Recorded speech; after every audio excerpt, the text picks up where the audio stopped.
Waalaikumsalam warahmatullahi wabarakatuh. Ustadz, bagaimana pengertian antara panjang angan dan cita-cita atau keinginan akan sesuatu? Maksudnya antara berhayal dengan cita-cita. Apa yang membedakan di antara keduanya? Baik, kita lihat misalnya Al-Quran, surah An-Nisa, surah yang keempat ayat 32, posisi paling kanan, di pertengahan agak sedikit ke bawah.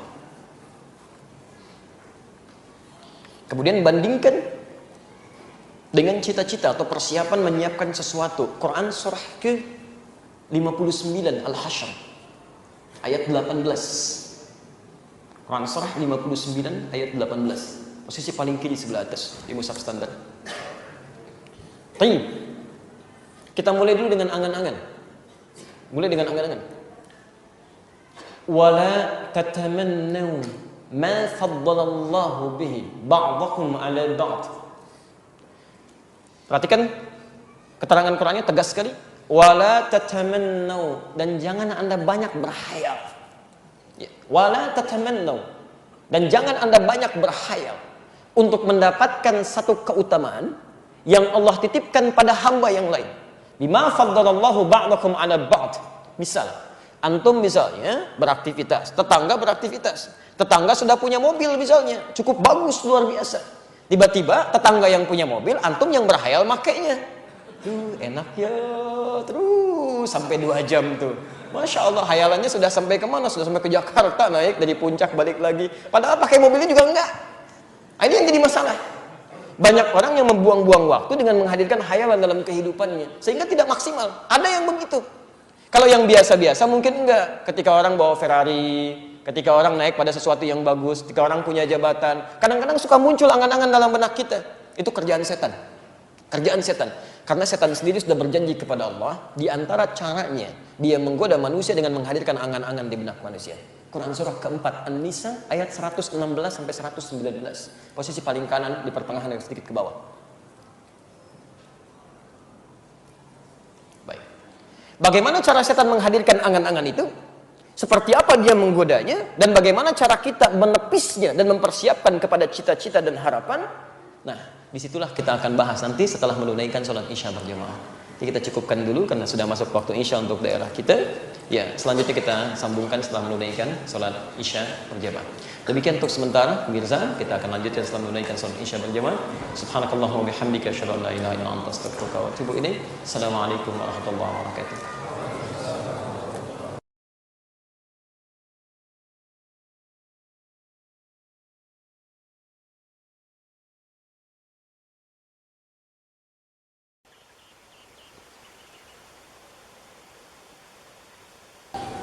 Assalamualaikum warahmatullahi wabarakatuh.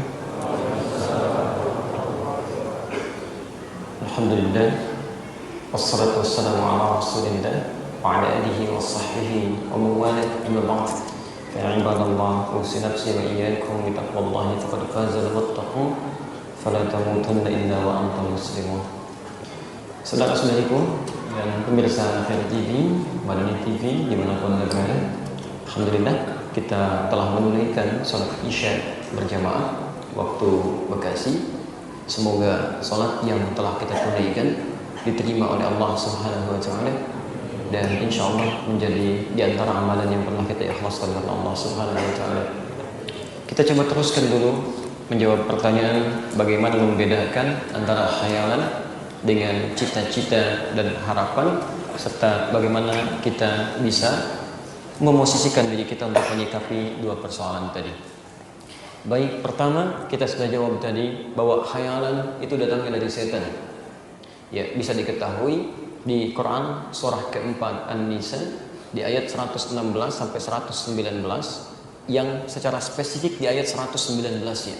Jadi ketika Allah menguraikan tentang kemusyrikan, bahaya setan, di ayat 119-nya disebutkan bagaimana setan memberikan angan-angan. Ya, perhatikan kalimatnya. Wala udillannahum, ya, dan aku akan sesatkan anak keturunan Adam itu. Wala umanniyannahum, dan aku akan berikan angan-angan, dibuat berhayal. Ya, tamanni itu menghayalkan sesuatu pada yang belum diraih. Ya, awas hati-hati ya, menghayalkan sesuatu pada yang belum diraih. Jadi keadaan manusia, ada yang disibukkan oleh setan untuk menghayal, dapat ini, dapat itu, tapi dia sendiri tidak berikhtiar untuk meraihnya. Habis waktunya digunakan untuk hal yang seperti itu. Karena itulah kemudian ketika angan-angan ini didatangkan oleh setan, turun ayat untuk menepis keadaan itu sekaligus memalingkan pada konsep yang benar. Maka dijawab kemudian konsepnya di Quran surah keempat An-Nisa ayat 32 itu. Wala tatamannau ma faddalallahu ba'dakum 'ala ba'd. Jangan pernah menghayalkan sesuatu. Lihat kalimatnya la, ya, yang bermakna nahi, larangan. Larangan itu harus tegas kita hindari, jauhkan. Jadi cara cepatnya kata Quran, begitu ada khayalan dalam benak kita, la, cepat tinggalkan, palingkan. Ini enggak benar.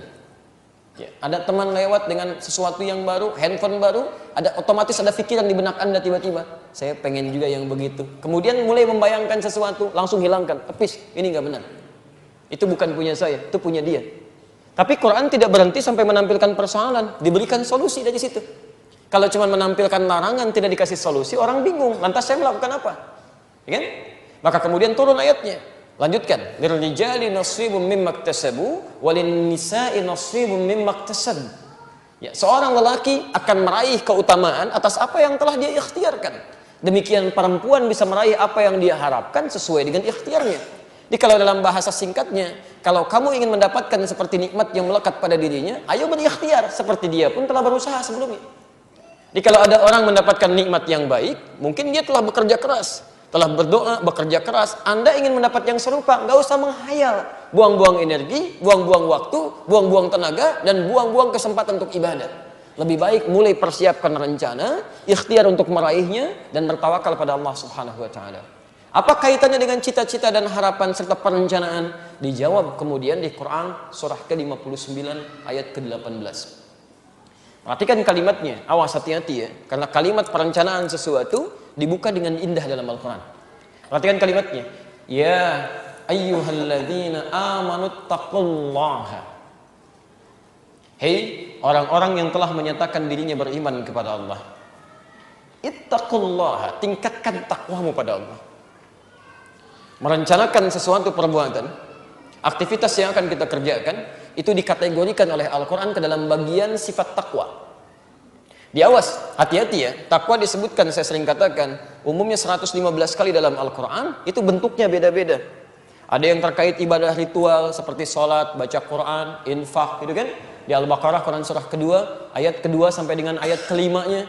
Ada yang terkait hubungan dengan makhluk, berkasih sayang, saling membantu, memaafkan orang, bersabar saat dizalimi orang, itu bagian dari takwa. Quran surah ketiga ayat 133 sampai 134, posisi paling kanan sebelah atas. Dan bagian dari takwa adalah menyiapkan rencana-rencana aktivitas yang akan kita kerjakan. Jadi orang yang selalu punya rencana dalam hidupnya, itu bagian dari sifat takwanya. Secara tidak langsung, orang yang tidak pernah punya rencana dalam kehidupannya, nggak punya planning nih, nggak jelas. Ya, besok mau ngapain? Ya, jam 7 ada di mana, jam 9 kerjakan apa, dia masih bingung untuk memahami itu menunjukkan kadar takwanya masih rendah. Jadi Quran itu mengarahkan kita pada sesuatu yang efektif, kesuksesan yang terencana sifatnya, dan dengan perencanaan itu setengah dari kesuksesan bisa kita raih. Ya, teman-teman, bahkan saat Anda keluar dari masjid ini pun ditanya belum tahu apa yang Anda kerjakan, berarti ada sesuatu yang belum terencana dalam kehidupan kita. Habis ini mau ngapain? Belum tahu, nanti aja deh, nanti aja. Bukan nanti saja, ya, bukan bagaimana nanti bagaimana, lihat, rencanakan. Dan ketika Anda merencanakan, perhatikan, orang beriman dan bertakwa, rencananya beda dengan orang yang belum beriman dan belum bertakwa. Wal tanzur nafsum ma qaddamat lighad.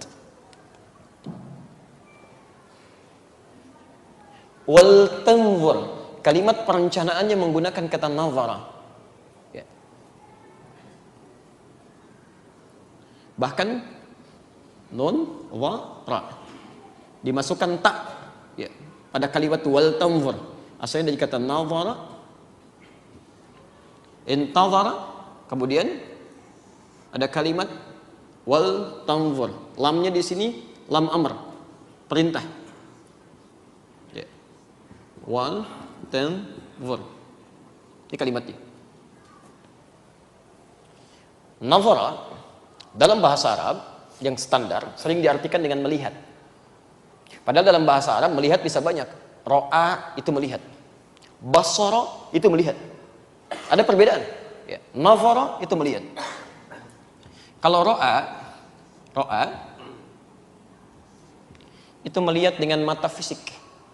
Ya, melihat dengan mata fisik, kelihatan. Penglihatannya disebut dengan ru'yah. Makanya ada nanti, Masya Allah, saat menjelang Ramadan itu kan, ada ru'yatul hilal, dari kata ro'a, melihat hilal dengan mata. Jadi teropong, dilihat, kelihatan. Itu ru'yah namanya. Ya, Masya Allah. Ini penglihatan dengan mata. Kalau nazara, itu bukan sekedar melihat, tapi penglihatan dengan mata dan akal. Ada analisis di situ. Ada persiapan, ada perencanaan, ada pengamatan, istilahnya demikian. Pengamatan. Itu nazara. Perhatikan ketika kita diminta melihat unta, afala yanzuruna ilal ibili kaifa khuliqat, menggunakan kata nazara. Artinya kalau Anda melihat unta, coba jangan sekedar dilihat untanya. Kalau cuma lihat, yang lain juga lihat. Tapi perhatikan bagaimana keistimewaan unta dibedakan dengan hewan-hewan yang lainnya. Di situ kemudian Anda analisis sampai Anda menemukan kalimat Masya Allah, betapa besar keutamaan Allah menciptakan hewan ini beda dengan yang lain. Anda dapatkan hikmah kehidupannya.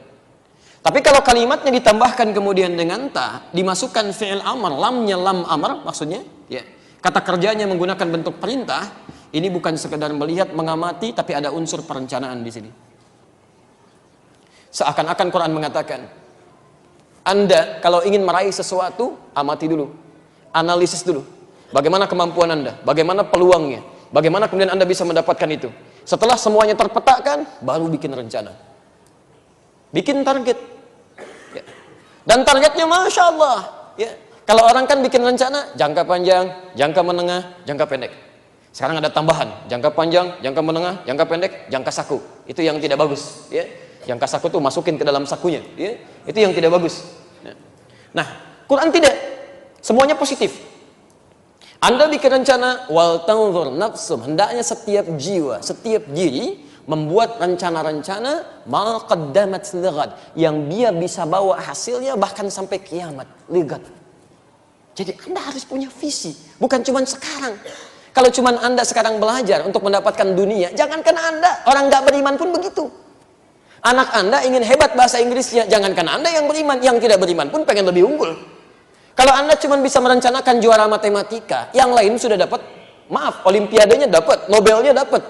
Kalau Anda cuma ingin jadi juara fisika, yang lain sudah duluan, yang nggak beriman pun bisa dapat itu. Kita tidak. Rencana kita bagaimana semua pekerjaan itu bisa bernilai saat di akhirat. Itu. Ada yang dibawa. Perhatikan, dan itu bagian dari takwa. Jadi kalau ada orang menyusun rencana cuma dalam urusan dunia saja, berarti perencanaannya terbatas sama dengan orang-orang yang tidak beriman. Orang takwa itu beda. Anda kerja sekarang, non-muslim pun kerja. Anda masuk jam 7, mereka jam 7. Anda berangkat gelap, mereka berangkat gelap juga. Tapi pekerjaan Anda mesti beda dengan mereka. Bagaimana caranya setiap langkah saya jadi ibadah? Bismillah, saya mencari nafkah karena Allah. Bukan cuma mendapatkan bagian dari materi dunia. Maka Anda hadirkan Quran surah keempat ayat 34 itu. Anda tuliskan di buku catatan Anda.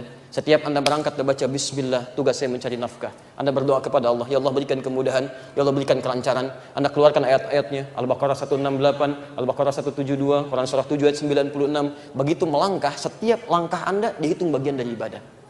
Jadi rencana Anda itu bukan cuma mendatangkan materi dunia, tapi ada bernilai di hadapan Allah di akhirat nanti.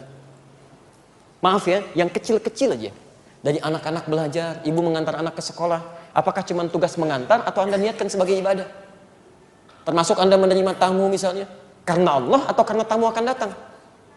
Coba deh, kalau di rumah ada kue, ada macam-macam ya, tamu misalnya mau datang, Bapak Ibu siapkan kue. Anda siapkan kue itu karena tamunya mau datang atau karena Allah? Ayo. Kelihatan sederhana. Padahal, maaf ya, menghormati tamu itu, memberikan suguhan kebaikan, itu dibuka dengan kalimat iman. Man kana yu'minu billahi wal yawmil akhir falyukrim dhaifah. Siapa yang merasa beriman pada Allah dan hari akhir. Kenapa disebutkan hari akhir? Karena kita merencanakan bukan untuk hari ini saja. Ada kebaikan yang kita tenun sekarang yang hasilnya kita lihat di hari akhir nanti. Falyukrim dhaifah, maka muliakan tamunya. Itu poinnya. Coba dari sekian yang telah kita raih sampai dengan hari ini, semua usia yang kita dapatkan sampai sekarang, berapa persen dari usia kita yang sudah menjadi ibadah? Yang perencanaannya sampai akhirat. Ini jangan bangga kalau sudah punya rencana cuma dalam urusan dunia saja. Akhiratnya mau dibawa kemana? Itu poinnya. Jelas di sini?